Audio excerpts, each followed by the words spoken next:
Hey guys, welcome back to our channel She Cooks Yummy. இன்னைக்கு நம்ம பார்க்க போகிறது மலபார் பிரியாணியோட சைட் டிஷ்ஷஸ் தான் பார்க்க போகிறோம். ஃபர்ஸ்ட் நம்ம க்ரீன் சட்னி பார்த்துக்கலாம்.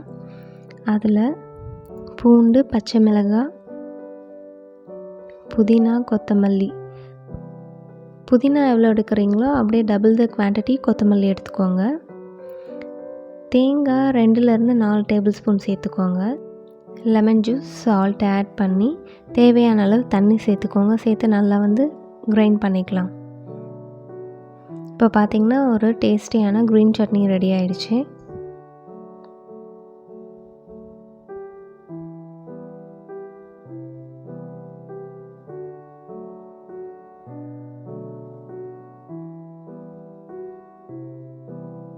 நெக்ஸ்ட் நம்ம ஆனியன் சாலட் பார்க்கலாம்.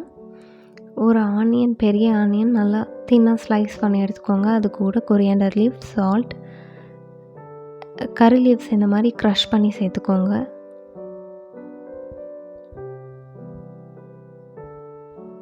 வினிகர் எல்லாத்தையும் சேர்த்து இந்த மாதிரி நல்லா மிக்ஸ் பண்ணி 15 மினிட்ஸ் ரெஸ்ட் பண்ணிவிட்டு சர்வ் பண்ணிங்கன்னா சூப்பரான onion salad ready. Next cucumber salad எப்படி பண்ணுறதுன்னு பார்க்கலாம். தயிர் எடுத்துக்கோங்க. அதில் குக்கும்பர், ஆனியன், டொமேட்டோ இது எல்லாத்தையும் கட் பண்ணி சேர்த்துக்கலாம். கூடவே ஜிஞ்சர் கார்லிக் பேஸ்ட், சால்ட், கொஞ்சமாக கொத்தமல்லி எல்லாமே சேர்த்து நல்லா மிக்ஸ் பண்ணிக்கோங்க. இப்போது ஒரு டேஸ்டியான குக்கும்பர் சாலட் ரெடி ஆயிடுச்சு.